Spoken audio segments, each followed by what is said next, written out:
दोस्तों, वीडियो में आगे बढ़ने से पहले अगर आपने अभी तक इस बुक की प्लेलिस्ट को स्टार्टिंग से एक्सेस नहीं किया है तो मेरी आपसे विनती है कि आप इस बुक की प्लेलिस्ट को स्टार्टिंग से एक्सेस करें। तभी आपको ये वीडियोस पूरे अच्छे तरीके से समझ में आएंगी।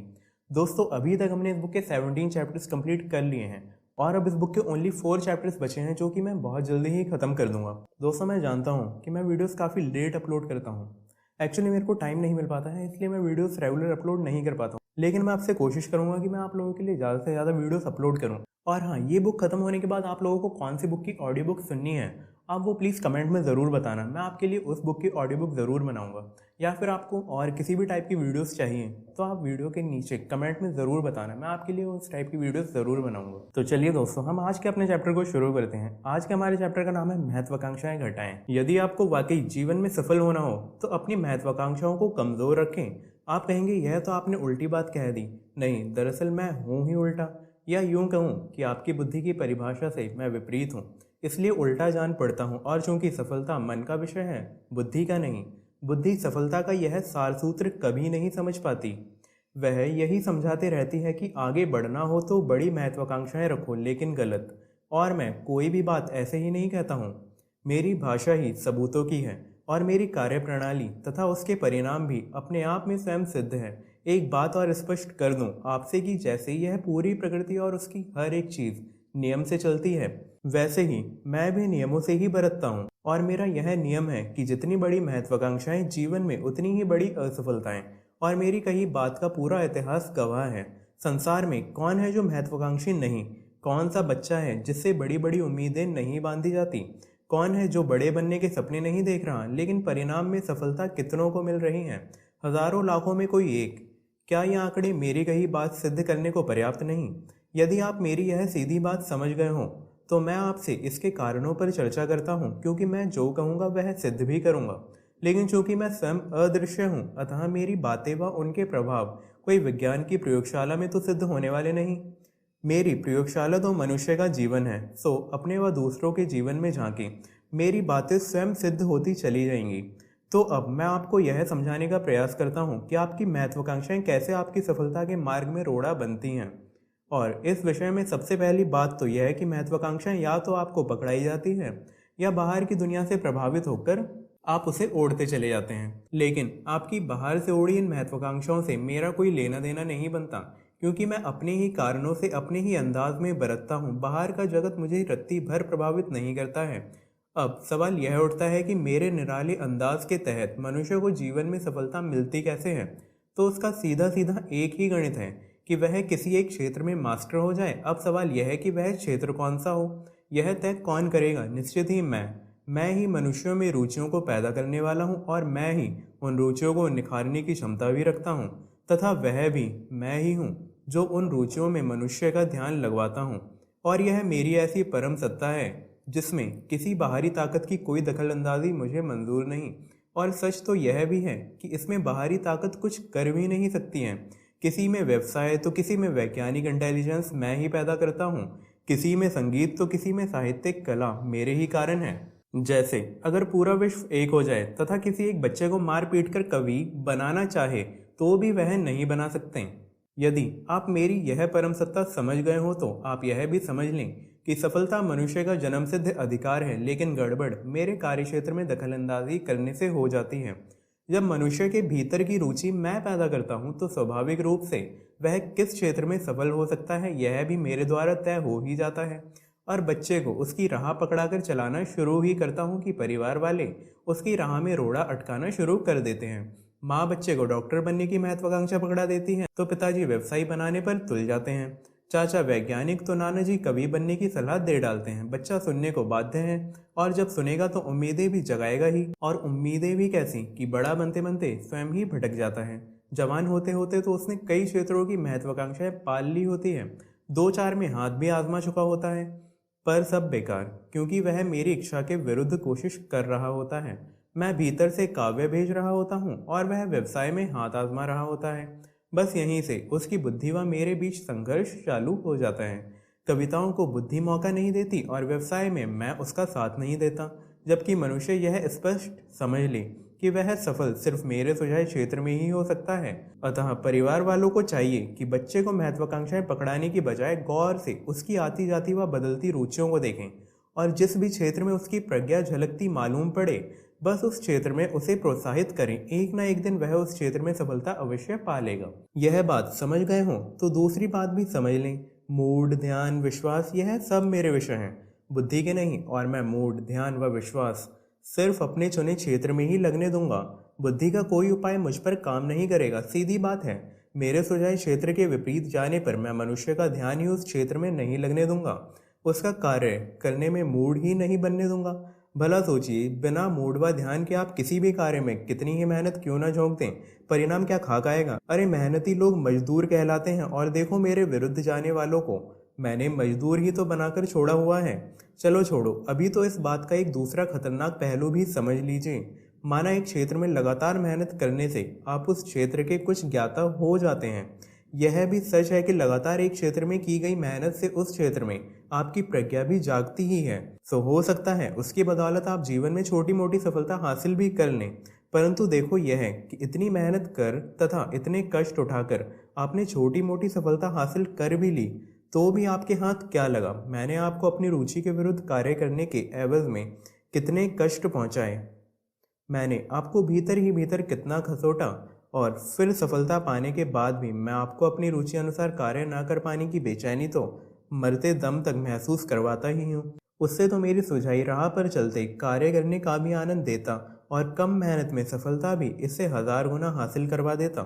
उम्मीद है अब तक आप आपके जीवन की सफलता पर मेरे एकाधिकार के बारे में अच्छे से समझ गए होंगे। यह भी समझ गए होंगे कि बाहर से उड़ी महत्वाकांक्षाओं के कारण आप अपनी सफलता से किस कदर भटक जाते हैं। और यह समझने की तो अलग से कोई आवश्यकता ही नहीं कि कैसे पहचाने कि मैं आप में किस क्षेत्र की प्रज्ञा निखारना चाहता हूँ। यह मैं आपसे कई बार कह चुका हूँ, फिर भी बात साफ करने हेतु एक बार फिर बता देता हूँ। जिस क्षेत्र में आपकी बार बार रुचि जागे और जो कार्य करने में आपका ध्यान भी लगे तथा आपको आनंद भी आए, समझ लेना मैं उसी क्षेत्र की प्रज्ञा आप में जगाना चाहता हूँ।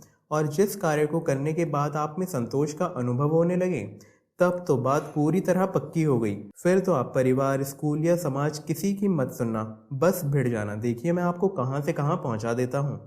चलो यह समझ गए हो तो आपको महत्वाकांक्षाओं के दूसरे घाटों से भी अवगत कराता हूँ। यह तो आप समझ ही गए होंगे कि आपके जीवन का पूरा खेल मेरे पर्दे पर चलता है। सुख दुख या संतोष, उचाटपन, सब कुछ आप मेरे थकी ही अनुभव करते हैं। फिर मेरी कार्य प्रणाली पूरी तरह नियम अनुसार है और चूंकि वह नियम अनुसार है अतः आपके लिए निर्णयों व किए कार्यों के अनुसार उस पर मेरे थकी ऑटोमेटिक प्रतिक्रियाएं होती रहती हैं। और निश्चित ही वे सारी प्रतिक्रियाएं आपकी सोच के विपरीत परिणाम वाली होती हैं। इसलिए कार्य आप मेरे नियमों से तालमेल बिठाते हुए करेंगे तो ही आपका उद्धार हो सकता है, वरना मेरी जटिल प्रक्रिया के नियमानुसार आपको परिणाम भुगतने के लिए तैयार रहना ही होगा। चलो इतना सब समझ गए हो तो आगे मैं आपको अति सूक्ष्म बात बताता हूँ, थोड़ा ध्यान से समझ लेना। मैं महत्वाकांक्षियों को अपने नियम से किस कदर कुचल कर रख देता हूँ, यह वाकई बड़ा समझने लायक है। अब होता यह है कि यदि आप महत्वाकांक्षा करते हैं तो तत्क्षण आप कार्य से भटक जाते हैं और परिणाम महत्वाकांक्षा करने से नहीं, कार्य सटीकता से करने के आते हैं। मान लो एक बच्चा है जो कक्षा में प्रथम आने को महत्वाकांक्षी हो जाता है। होने दो, यहाँ तो उसके महत्वाकांक्षा करते ही मुझे काम मिल जाता है। फिर जब भी वह पढ़ने बैठता है कि मैं उसे एक नहीं अनेक विचारों से भर देता हूँ। उसने ज़रा पढ़ाई में ध्यान लगाया नहीं कि मैंने शंका का बीज उत्पन्न किया नहीं। मेहनत तो कर रहा हूँ पर प्रथम आऊँगा या नहीं, यानी पहले कदम पर ही उसे अविश्वास से भर देता हूँ। चलो उसने उससे जान छुड़ा भी ली और फिर पढ़ाई में ध्यान लगाने की कोशिश करने लगा, लेकिन उससे भी होना क्या है, मैं फिर बीच में आ जाता हूँ और उसे प्रथम आने के सपनों में खो जाने पर मजबूर कर देता हूँ। सारे मित्र शके रह जाएंगे जब मैं अचानक प्रथम आऊँगा। माता पिता का तो लाडला ही हो जाऊँगा। जब प्रिंसिपल द्वारा मेरा स्वागत होगा तो पूरी स्कूल देखती रह जाएगी। अब जो भरे दिन में सपने देखेगा वह पढ़ाई क्या खाक करेगा। चलो किसी तरह वह इन सपनों से बच निकले तो क्या मतलब, अरे मैं उपद्रवियों से तक्षण ही प्रथम नहीं आ पाया तो क्या, का दुख पकड़ा दूंगा। कहने का तात्पर्य मैं 1000 उपद्रव खड़े कर पढ़ाई में उसका मन नहीं ही लगने दूंगा। बताइए ऐसे में वह प्रथम आएगा भी तो कैसे। और इसके विपरीत कोई ऐसा लड़का हो जिसे पढ़ाई में रुचि हो या उसको पढ़ने में मज़ा आता हो तो फिर उसे कार्य के परिणामों के बारे में इतना सोचने की आवश्यकता नहीं ही रह जाएगी। वह प्रथम आ ही सकता है, क्योंकि परिणाम कार्य के आते हैं, सोचने के नहीं। और फिर एक सीधा गणित क्यों नहीं समझते कि कार्य किया है तो परिणाम तो आएगा ही, और निश्चित ही वह किए गए कार्य की गुणवत्ता के अनुपात में ही होगा। उसके लिए आपको कार्य के परिणामों के बारे में अलग से सोचने की कोई आवश्यकता नहीं है।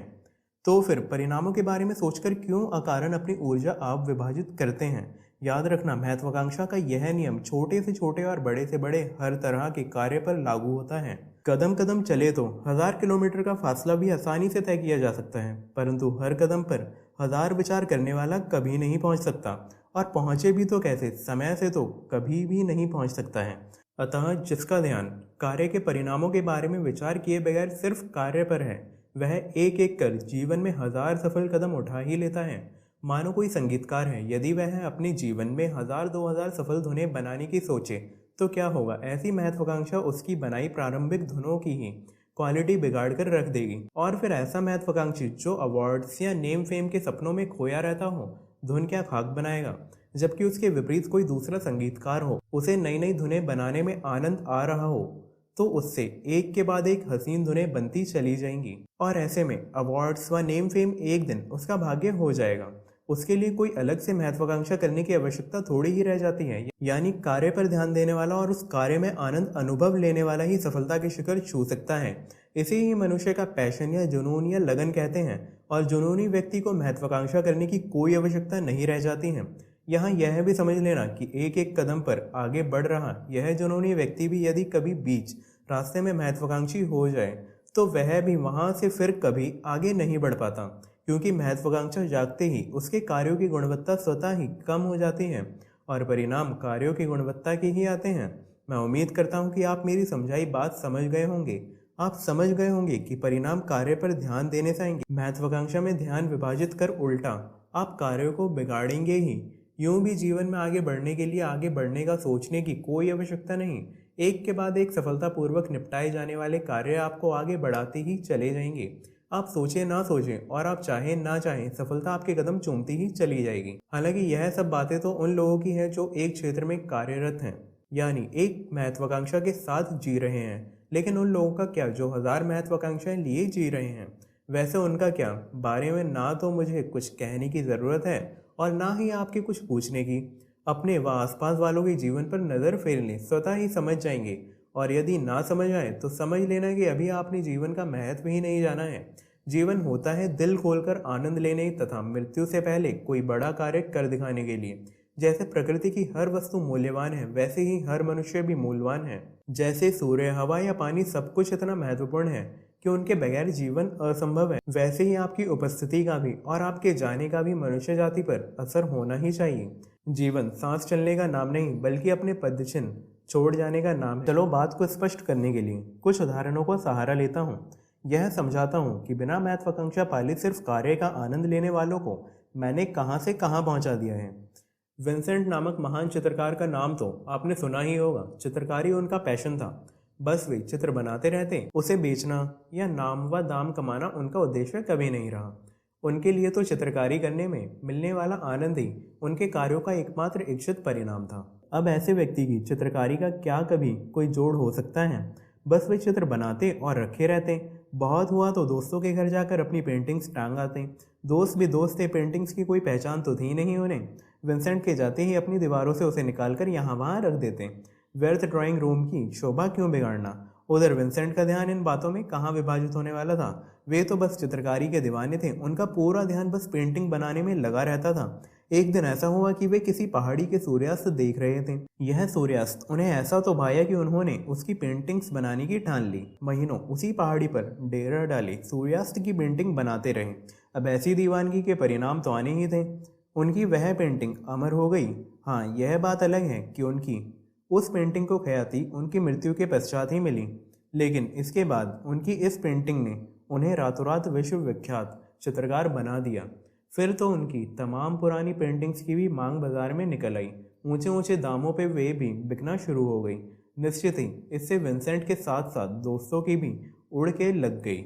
उनकी बनाई पेंटिंग्स बेचकर वे भी अमीर हो गए। कुल मिलाकर कहने का तात्पर्य यह है कि सफलता कार्य करने से मिलती है और सफलता का अनुपात कार्य की गुणवत्ता पर निर्भर होता है। तथा कार्य में गुणवत्ता कार्य पर ध्यान देने से आती है। इसके अलावा सफलता का और कोई सार सूत्र नहीं। मनुष्य की इतनी असफलताएं इस गणित को ना समझ पाने के कारण ही है, वरना मैं तो मनुष्य को सफलता के शिखर पर बिठाने को तत्पर ही बैठा हुआ हूँ। और अब भी यदि आपको मेरी बात का यकीन नहीं आता हो तो ज़रा अपने जीवन में ही झांक के देख लें। महत्वाकांक्षा क्या है? यह सिर्फ एक तरह की चाह है। और जैसा मैंने कहा कि चाहते ही आपका ध्यान कार्य पर से हट जाता है, जबकि प्राप्ति कार्य करने से होगी, चाहने से नहीं। और यहाँ मैं यह स्पष्ट कर दूं कि बड़ी सफलताओं की चाह की तो छोड़ो, जीवन की रोजमर्रा की चाहों के साथ भी मैं यही सलूक करता हूँ। इसलिए यदि आप अपने जीवन में गौर करेंगे तो पाएंगे कि जो आप चाहते हैं वह आपको मिल नहीं रहा, तथा जो मिल रहा है वह आपने चाहा नहीं है। आपने चाही सफलता और मिली असफलता। आपने चाहा सुख, मिला दुख। आपने चाहा रिश्तों में मधुरता पैदा हो, लेकिन पैदा हुई कड़वाहट। क्यों? क्योंकि आपके चाहने मात्र से आपका ध्यान इस हेतु किए जाने वाले कर्मों से हट गया, और जिसके परिणाम स्वरूप आपका वर्तमान जीवन आपकी आंखों के सामने है। चलो, आप अपने जीवन की असफलताओं से भी नहीं सीखना या समझ चाह रहे हो तो कोई बात नहीं, हो सकता है आपका अहंकार आड़े आ रहा हो। क्योंकि अपनी गलती या असफलता स्वीकारना मनुष्य के अहंकार को रास नहीं आता। तो मैं आपसे निवेदन करता हूँ कि आप मनुष्य जाति का इतिहास उठाकर देखें। सफल मनुष्य के जीवन चिल्ला चिल्ला कर मेरी कही बातों को सत्य सिद्ध कर रहे हैं, और इतिहास में आप एक नहीं ऐसे हजार उदाहरण पाएंगे। इसमें कोई अपवाद कभी नहीं पाएंगे, क्योंकि सब कुछ नियमानुसार ही घट रहा है। जरा सोचो, क्या मुश्किल से वर्ष 2 वर्ष तक ही स्कूल में पढ़ने वाला बच्चा एडिसन संसार का सबसे सफल वैज्ञानिक होने की महत्वाकांक्षा कर सकता है? नहीं, जरा उनका जीवन पढ़ें, वह सफल अपनी दीवानगी की वजह से हैं। ऐसे ही स्कूल में साधारण बच्चे समझे जाने वाले आइंस्टाइन क्या विश्व में सबसे ज़्यादा बुद्धिमान कहलाने की महत्वाकांक्षा पाल सकते थे? नहीं, यह महानता उनके ध्यान ने उन्हें दिलवाई है। जरा सोचो, क्या पेट्रोल पंप पर नौकरी करने वाले धीरूभाई अंबानी कभी यह महत्वाकांक्षा कर सकते थे कि एक दिन संसार के बड़े धनवानों में उनका नाम शुमार होगा? नहीं, यह उपलब्धि उन्होंने अपनी दूरदृष्टि व चारों ओर घट रही परिस्थितियों को बेहतर तरीके से समझने के कारण पाई है। साथ ही जिस क्षेत्र की उनमें प्रज्ञा थी उसी ओर कदम बढ़ाने के कारण पाई है। अभी ताजा उदाहरण ही लो, क्या अडॉप्टेड चाइल्ड के तिरस्कार से पल रहे व भरी जवानी में जीवन से भाग संन्यास सीखने हेतु भारत आए स्टीव जॉब्स कभी उनको मिली सफलता की महत्वाकांक्षा कर सकते थे? परंतु नई सोच और आत्मनिर्भरता की जिद ने उन्हें इस मुकाम पर पहुंचा दिया। सो यदि अपनी बात को समेटूं तो कुल मिलाकर कहने का तात्पर्य यह है कि मनुष्य की महत्वाकांक्षा ही उसकी सफलता की राह में सबसे ज्यादा बाधक है, क्योंकि इससे न सिर्फ कार्य पर से उसका ध्यान विभाजित हो जाता है, बल्कि अक्सर वह इन महत्वाकांक्षाओं को ओढ़ने के चक्कर में अपनी रुचि के क्षेत्र से भटक भी जाता है। और यह तय है कि मनुष्य की प्रज्ञा सिर्फ उसकी रुचि के क्षेत्र में ही पूरी तरह निखर कर सामने आती है, और जब कार्य रुचि अनुसार पूरी प्रज्ञा व ध्यान लगाकर किए जाते हैं तो उसके चमत्कारिक परिणाम भी आते हैं। और एक के बाद एक लगातार ऐसे कार्य किए जाने से ही मनुष्य अपने जीवन में सफलताओं के शिखर छू सकता है। अतः आप भी मेरी कई बातों पर गौर करते हुए अपना ध्यान महत्वाकांक्षाओं से हटाकर कार्यों पर लगाते हुए सफलता के शिखर छूना प्रारंभ कर देंगे। बस इसी उम्मीद के साथ मैं इस विषय पर पूर्ण विराम लगाता हूँ। दोस्तों, इसी के साथ हमारा ये चैप्टर खत्म हुआ। मैं उम्मीद करता हूँ कि आपको ये चैप्टर पसंद आया होगा। Thank you so much guys for watching this video.